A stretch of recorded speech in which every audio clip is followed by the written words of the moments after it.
Hello guys, welcome back to my blog.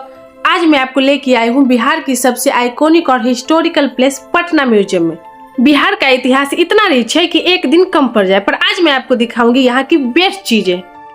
सबसे पहले बात करते हैं एंट्री की। Ticket price is just 50 rupees per person, जो कि मेरे हिसाब से काफी अफोर्डेबल है इतने बड़े एक्सपीरियंस के लिए। और यहाँ आने से पहले सबसे जरूरी बात, मंडे को ये क्लोज रहता है, तो अपना प्लान बाकी दिनों के लिए ही बनाए।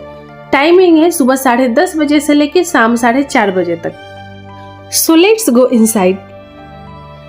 और आपको सबसे अच्छी बात बताऊं, यहाँ एक क्लॉक रूम की फैसिलिटी भी है, जहां आप अपना एक्स्ट्रा सामान रखकर बिल्कुल खाली हाथ और सुकून से पूरा म्यूजियम घूम सकते हैं।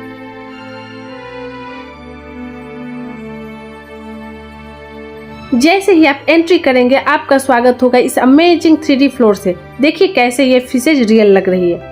और वहीं पास में है शिव जी का लाइव डिजिटल शो, जो आपको भक्ति और टेक्नोलॉजी का एक अनोखे संगम में ले जाएगा। It's truly magical. और अब देखिए बिहार की शान, ये विशाल मधुबनी पेंटिंग। इतनी बारीकी और इतने बड़े स्केल पर ये आर्ट देखकर दिल खुश हो गया। यहाँ आप देख सकते हैं नील गाय का ये कमाल का डिस्प्ले, जो बिल्कुल असली लग रहा है। अब थोड़ा बिहार के कल्चर को करीब से देखते हैं। यहाँ सोहर को बहुत सुंदर तरीके से दिखाया गया है। ये वो गीत और डांस है जो बच्चा होने की खुशी में गाया जाता है। ये सिर्फ गाना नहीं होता, ये एक ब्लेसिंग होती है, एक सेलिब्रेशन होता है, जहाँ हर चेहरे पर मुस्कान होती है। क्या आपने कभी सोहर सुना है? कमेंट में जरूर बताना। और पटना म्यूजियम का ये हिस्सा हमें सीधे बिहार के पुराने गांव की याद दिला देता है। इन स्टेच्यू को देखकर ऐसा लगता है मानो पुराने जमाने का रूरल लाइफ हमारे सामने बिल्कुल जिंदा हो गया हो। क्या बेहतरीन आर्ट है ना दोस्तों। अब देखिए बिहार की शान मधुबनी आर्ट। इन दीवारों पर बनी ये कलाकारी हमारी मिट्टी की कहानी बताती है। साथ ही ये पुराने गांव के दृश्य हमें हमारी रूट से जोड़ते हैं। बिहार का कल्चर सच में लाजवाब है।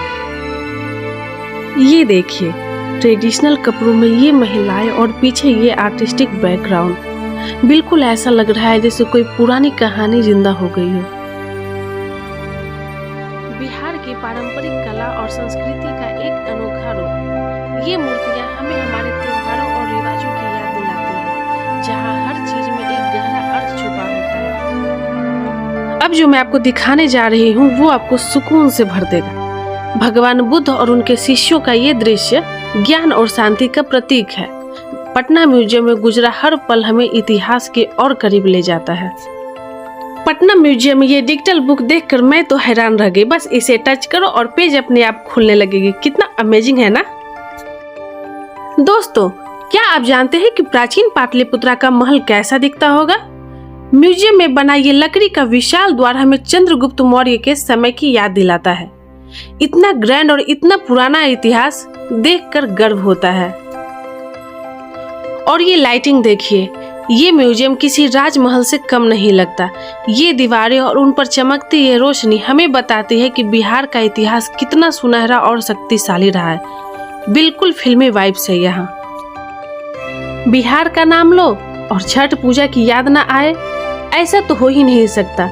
पटना म्यूजियम में ये सुंदर झांकी बिल्कुल असली लग रही है। सूरज को अर्घ देते हुए महिलाएं और वो पवित्र माहौल, ट्रूली हार्ट वार्मिंग। बिहार की हर चीज में कितने वाइब्रेंट कलर्स और आर्ट छुपा होता है, ये यहाँ की डेकोर में साफ दिखता है। इन चूड़ियों और ट्रेडिशनल आइटम्स का ये मेल हमारी संस्कृति को कितना सुंदर बनाता है ना। म्यूजियम के अंदर का इतिहास तो लाजवाब है ही, पर बाहर आते ही ये नजारा आपका दिल जीत लेगा। ये देखिए प्राचीन समय की विशाल तोपें, जो आज भी हमारी बहादुरी की गवाही देती है। इनकी बारीकियां देखकर समझ आता है कि हमारा डिफेंस सिस्टम कितना पुराना और मजबूत था। और ये म्यूजियम की बिल्डिंग का मैजेस्टिक व्यू, बिल्कुल ऐसा लगता है जैसे हम किसी रॉयल किले में खड़े हो। तो गाइस, अगर आप पटना या बिहार में हो तो पटना म्यूजियम जरूर विजिट करें। ये प्लेस सिर्फ एक म्यूजियम नहीं बल्कि हमारे कल्चर और हिस्ट्री का ट्रेजर है। अगर ब्लॉग पसंद आया हो तो लाइक, शेयर एंड सब्सक्राइब जरूर करें।